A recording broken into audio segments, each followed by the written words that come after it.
ഓക്ലൻഡിൽ ഇങ്ങനെ ഒരു അപകടത്തിന്റെ മുനമ്പിൽ നിന്ന് രക്ഷപ്പെടുകയായിരുന്നു. പെട്ടെന്ന് ഇറക്കുവാൻ സാധിച്ചു. അവിടെ അങ്ങനെ ഒരു വലിയ അപകടം ഒഴിവാക്കി. അന്ന് ഡ്രീം ലൈനറിന് നൽകിയിരുന്ന ചില മുന്നറിയിപ്പുകളുണ്ട്. അത് പാലിച്ചില്ല എന്ന് മനസ്സിലാക്കേണ്ടി വരുമോ ശ്രീ മോഹനൻ പിള്ള?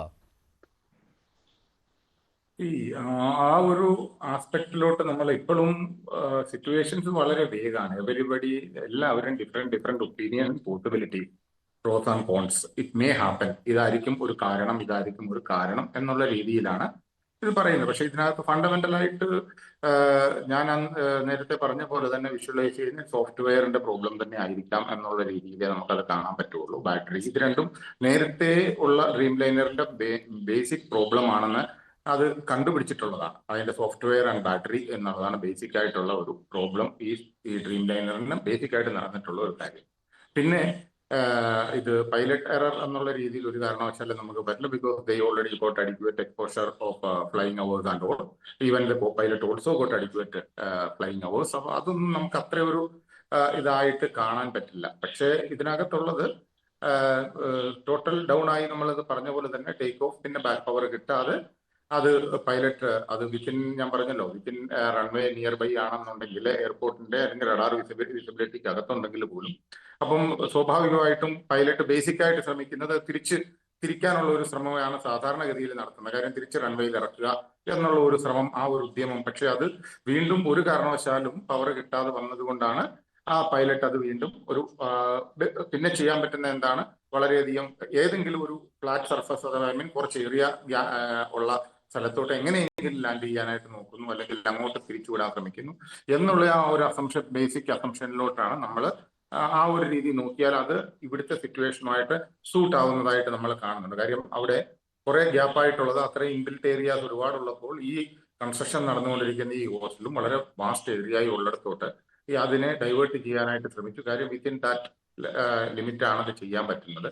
പിന്നെ ഈ ബാക്കിയുള്ള തിയറീസ് എന്ന് പറഞ്ഞു കഴിഞ്ഞാൽ ഇപ്പൊ നമുക്ക് തീർച്ചയായിട്ടും അറിയാലോ, ഇത് റഡാറിലും അതുപോലെ തന്നെ CCTVയിലും ഒക്കെ അതിന്റെ ഇത് വരുന്നുണ്ട്. ഇപ്പൊ DGCA ഇപ്പൊ പറയുന്നത് ആ പക്ഷി ഇടിച്ചു എന്നുള്ള ഒരു കൺസെപ്റ്റ്, അത് ഇതൊക്കെ വീണ്ടും റീഅനലൈസിസ് ചെയ്യുമെന്നുള്ള രീതിയിലേക്കാണ് പോകുന്നത്. ബിക്കോസ് ആരും ഇതുവരെ ഒരു കോൺക്രീറ്റ് അനാലിസിസ് ഇതുകൊണ്ടായിരിക്കാം ഇത് എന്ന് മാത്രം ആയിരിക്കാം എന്നുള്ള രീതിയിൽ മാത്രമേ ഇത് വന്നിട്ടുള്ളൂ. അപ്പം ഇനിയിപ്പം ദാറ്റ് ബ്ലാക്ക് ബോക്സ് അത് അതിന്റെ അനലൈസിസ് കഴിഞ്ഞതിന് ശേഷം എന്താണ് അത്, ഞാൻ നേരത്തെ പറഞ്ഞില്ലേ, അത് ഓപ്പൺ ആയിട്ട് വിടാൻ പറ്റുമോ, ഐ മീൻ പബ്ലിക് ഡൊമൈനിലോട്ട് അത് ആ ഒരു സിറ്റുവേഷൻ അനലൈസ് ചെയ്യാൻ പറ്റുമോ, it will affect their credibility.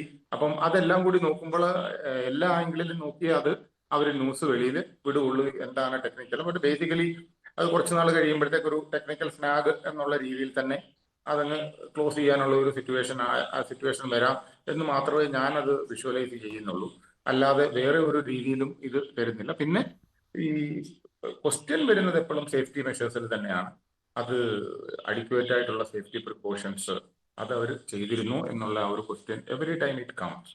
അപ്പം ആ ഒരു ആംഗിളിൽ മാത്രമേ നമുക്ക് മനുഷ്യരെ കാണാനായിട്ട് പറ്റുകയുള്ളൂ. കാര്യം സേഫ്റ്റി മെഷേഴ്സിന് ആ ഏജൻസി അത് വളരെ ക്ലിയർ ആയിട്ട് അതിനുള്ള ആ ഒരു സ്റ്റാൻഡേർഡ് ഓപ്പറേറ്റിംഗ് പ്രൊസീജിയർ ഫോളോ ചെയ്തോ കറക്റ്റ് ആയിട്ട് എന്നുള്ളതാണ് അവിടുത്തെ ക്വസ്റ്റ്യൻ. ഈവൻ AC വർക്ക് ചെയ്യുന്നില്ല അല്ലെങ്കിൽ ലൈറ്റ് വർക്ക് ചെയ്യുന്നില്ല, അതൊക്കെ സെക്കൻഡറി ആണെന്നിരുന്നാൽ പോലും ആ സമയത്ത് പോലും അതൊക്കെ ഒന്ന് ചെക്ക് ചെയ്യേണ്ടതായിട്ടുണ്ട്. അതുകൊണ്ടാണ് ഞാൻ പറഞ്ഞത് നേരത്തെ ഈ ടാറ്റ ടേക്ക് ഓവർ ചെയ്യുന്നതിന് മുമ്പ് എയർ ഇന്ത്യ എന്തെങ്കിലും ഒരു മൈൽഡ് പ്രോബ്ലം ഉണ്ടെങ്കിൽ പോലും അവർ ഫ്ലൈയിങ് സ്റ്റോപ്പ് ചെയ്യുമായിരുന്നു. അപ്പം അന്നെന്ന് പറഞ്ഞു കഴിഞ്ഞാൽ it was purely under the government control. അപ്പൊ അത് ഒരു ഫ്ലൈയിങ് പോയില്ല അല്ലെങ്കിൽ ഒരു തോട്ടി പോയില്ല എന്ന് വെച്ച് കഴിഞ്ഞിട്ട് വലിയ അവരെ സംബന്ധിച്ചിടത്തോളം വലിയ ലോസ് ഒന്നും ഇല്ല. പക്ഷെ ഇപ്പം ഈ കോമ്പറ്റേറ്റീവ് ഫീൽഡിൽ മാക്സിമം ഫ്ലൈയിങ് ആണ് ശ്രമിച്ചുകൊണ്ടിരിക്കുന്നത്.